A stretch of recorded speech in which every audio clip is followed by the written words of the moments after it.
Bom, pessoal, então agora que a gente já viu como funciona no geral um vírus, vamos agora então conversar um pouquinho sobre o SARS-CoV-2, o coronavírus, que está causando a pandemia agora em 2020. O SARS-CoV-2, agora lembrando de todos os conceitos que a gente viu nessa primeira parte sobre vírus, o SARS-CoV-2, ele é um vírus envelopado. Lembra que eu falei? Presta atenção nesse nome. Ele é um vírus envelopado. É um vírus que quando ele sai, ele carrega partes da membrana da célula que ele invadiu. E ele é um vírus de RNA, fita simples, e com sentido de leitura positivo. Isso significa o quê? Nós estamos falando de um vírus muito eficiente. Ele é um vírus envelopado, portanto ele tem proteínas na sua estrutura do seu capsídeo que vão facilitar muito a entrada dele na célula. Ele é um vírus de RNA, só que ele é um vírus de RNA com sentido de leitura igual ao sentido de leitura do RNA das células que ele infecta. Se fosse um vírus de RNA que quando ele entrasse na célula ele tivesse um sentido de leitura diferente, invertido em relação ao da célula, ele precisaria de uma transcriptase reversa para fazer um DNA, para fazer o RNA, para ficar no sentido certo, para poder ser lido, isso leva mais tempo. Como ele é um vírus de RNA, de cadeia simples, com sentido de leitura igual ao da célula, bastou entrar esse RNA que ele já está sendo lido por ribossomo e já está produzindo proteína, ele já sai funcionando, ok? Ele tem o mesmo sentido de leitura do RNA mensageiro, o SARS-CoV-2, nós estamos sendo bem específicos aqui. Esse RNA, ele sendo traduzido de imediato, o vírus passou pela fase de adsorção, passou pela penetração, o material genético entrou, ele vai começar o seu processo. E o seu processo, ele é bem inteligente e complexo, usando todo o maquinário da célula. Vamos falar já já isso daí. Agora ainda falando do SARS-CoV-2 e de onde ele veio, a gente está vendo muito isso pela internet ultimamente. Análises filogenéticas, lembra do heredograma, árvores genealógicas, aquelas coisas que a gente veio estudando aqui nos módulos anteriores? Análises filogenéticas, quando a gente vai analisar a árvore genealógica dos coronavírus e os parentes próximos deles ali, as mutações que foram acontecendo, que foram gerando indivíduos diferentes, né, cepas diferentes, analisando todos os coronavírus e vendo a proximidade deles, a gente encontra 96% de similaridade do SARS-CoV-2 ou da Covid-19, 96% de similaridade com o BAT-CoV. BAT-CoV, que é o coronavírus que infecta morcego. 96% de similaridade com o coronavírus que infecta morcegos, daí vem essa ideia que a gente já conhece, de que ele veio de morcegos, ok? Mas ele também tem 91% de similaridade com o genoma do pangolim. O pangolim é esse animalzinho aqui, que a gente encontra na China, e ele tem um coronavírus que o infecta também, e ele tem, o SARS-CoV-2 tem 91% de similaridade com o coronavírus que infecta pangolim, 96% de similaridade com o coronavírus que infecta morcego, que é o BAT-CoV, e 91% com o que infecta pangolim. E ele tem 79%, quase 80% de similaridade com o SARS-CoV humano, que já existe, que a gente já conhece, que infecta humanos, mas não causou toda essa pandemia, o estardalhaço, como o SARS-CoV-2, sim, está causando. Bom, considerando toda essa proximidade genética, daí vem aquela indicação, a ideia de que a gente teve transmissão interespécies, ou seja, o SARS-CoV-2 ele vem de um caminho de vírus passando por espécies diferentes. E sugere que possa existir, além do humano, reservatórios animais para poder estar proliferando esse vírus e espalhando também, ok?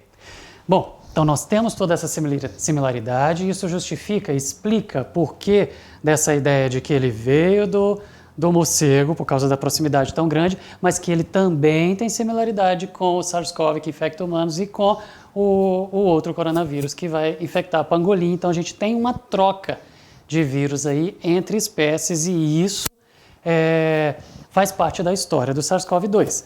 Agora olhando então para o SARS-CoV-2, para o nosso coronavírus. Vamos lá. Como eu falei que ele é envelopado, ele tem uma série de proteínas em volta dele. Só que entre essas proteínas existe uma proteína muito específica e muito importante para esse coronavírus, que é essa proteína spike, ou proteína S, como eu vou chamar daqui para frente. Existem outras, mas nós vamos focar nessa proteína S, porque ela é a principal para a gente enxergar a eficiência do SARS-CoV-2 em provocar a doença Covid-19, como a gente tem visto. Vamos lá. Existem artigos diferentes sendo publicados, o vírus ele foi descoberto em dezembro, nós estamos em maio, são poucos meses para uma enxurrada de informações que a gente já conseguiu e que estão surgindo aí a todos os dias, ok?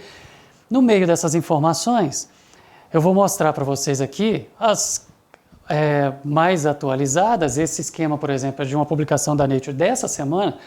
Daqui a pouco eu vou mostrar um outro de poucas semanas atrás. A gente está reunindo as informações que vão chegando ali sobre a biologia do vírus e algumas coisas ainda estão em aberto.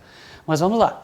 Essa proteína spike, ou essa proteína S, ela é a tal proteína que fica ali no capsídeo do vírus, que fica ali em volta na membrana, no envoltório dele, e que ela se associa a uma proteína na membrana das células que vão ser infectadas, para servir como chave fechadura para poder abrir a porta da célula para ele entrar. Então essa proteína S, ou proteína spike, ela se associa numa proteína específica das membranas das células dos tecidos que o SARS-CoV-2 consegue infectar. Essa proteína que ele se associa é a proteína da enzima conversora da angiotensina, a ACE2. E isso daqui faz muita diferença também do potencial desse vírus. A gente vai ver isso por quê. Como eu falei, existem outras proteínas também associadas à penetração dele, mas a gente está concentrando aqui na principal, que é a proteína spike, que serve como uma chave entrando na fechadura para poder abrir a porta de entrada da célula, se ligando na ACE2. Bom, quando o vírus se associou a proteína spike com a ACE2 na membrana da célula, ele vai injetar o seu material genético dentro da célula. Abriu a porta, entrou. Eu falei com vocês que tem algumas coisas que ainda estão em aberto. Por exemplo, esse artigo publicado essa semana na Nature, ele está mostrando o vírus entrando em contato com a membrana, associando a spike com a ACE2, abrindo a porta e entrando, injetando o material genético. Esse outro esquema, também da Nature, de poucos dias atrás, uma outra publicação, já apresenta o vírus entrando inteiro. Então, essas coisas ainda estão em discussão, ok? Mas o fato é, se o vírus entra por inteiro, ele vai ter uma fase ali dentro de dissociar o seu capsídeo para poder liberar seu RNA, e o RNA já vai sair sendo lido e vai fazer o papel de escravizar a célula e botar a célula para trabalhar para ele. Se o vírus injetou já o RNA e não precisou entrar o vírus inteiro, mais fácil ainda, o RNA entrou, já vai direto ser lido pelos ribossomos da célula. O vírus não tem organela nenhuma. Ele vai ser lido pelos ribossomos da célula, produzindo proteínas do vírus que vão formar o capsídeo, também produzindo proteínas do vírus que vão servir de replicases, ou seja, de enzimas que vão fazer o papel de fazer cópias do RNA do vírus. E aí essas cópias vão sendo feitas em paralelo, usando os nucleotídeos, usando todo o maquinário da célula, e as proteínas para formar novos vírus vão sendo fabricadas pelos ribossomos da célula no lugar de fazer proteínas da célula. Ou seja, ele entra com eficiência muito grande, ele se associa numa proteína que abre a porta para ele com muita facilidade, ele tem o sentido de leitura o mesmo da célula, o RNA dele, portanto ele consegue ser lido de imediato e já começar a fazer o seu trabalho de imediato. Ele sequestra a célula, faz ela trabalhar para ele em função de produzir somente vírus, até que ele consiga ter vírus prontos, montados, já com capsídeo em volta dessas cópias de material genético de RNA e liberando novos vírus para novas infecções.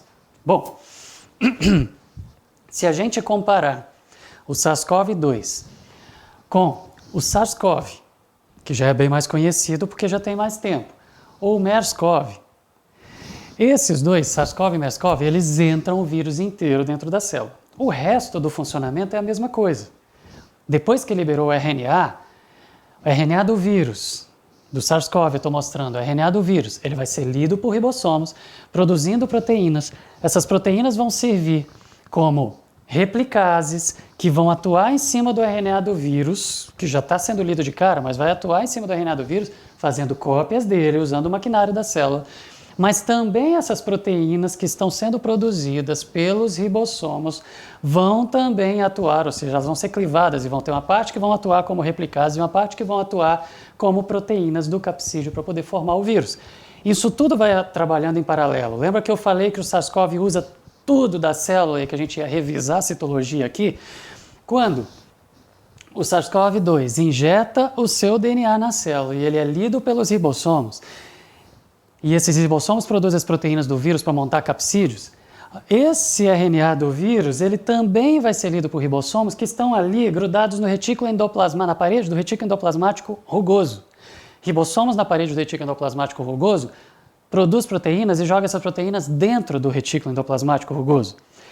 Essas proteínas dentro do rugoso vão caminhar até o retículo endoplasmático liso, que vai jogar essas proteínas dentro de vesículas e vão jogar no complexo de Golgi. Dentro do complexo de Golgi, elas vão ser maturadas, vão ser terminalizadas e ele vai sair prontinho para poder montar o capsídeo em volta do RNA viral e sair as peças novas de vírus prontinho. Ou seja, o vírus usa até o processo de secreção da célula, ou até o próprio complexo de Golgi, para poder secretar vírus. A célula que ele invadiu, que é escrava dele, vai produzir vírus, secretando vírus. Como nossas células secretam substâncias que são produzidas para ela, que o nosso corpo precisa. E ele entra por uma enzima, ele entra através de uma proteína, como eu falei, a ACE2, que a gente vai tratar mais dela daqui a pouquinho. Estudando a biologia do vírus, entendendo a biologia do vírus, a gente consegue entender como que o processo infeccioso acontece, como que a doença se comporta. Entendendo o processo infeccioso, entendendo como a doença se comporta, a gente consegue olhar para todo esse processo e desenhar medicamentos, vacinas e formas da gente bloquear isso de alguma maneira. Ou vamos trabalhar para bloquear a ligação da spike, ou vamos na ACE2, ou vamos trabalhar para impedir a replicação, ou para impedir a montagem do vírus, para impedir a secreção. Onde é que isso vai estar atuando? A gente vai ver no próximo módulo como que a ciência está fazendo, entendendo a biologia do vírus para poder reagir a essa situação.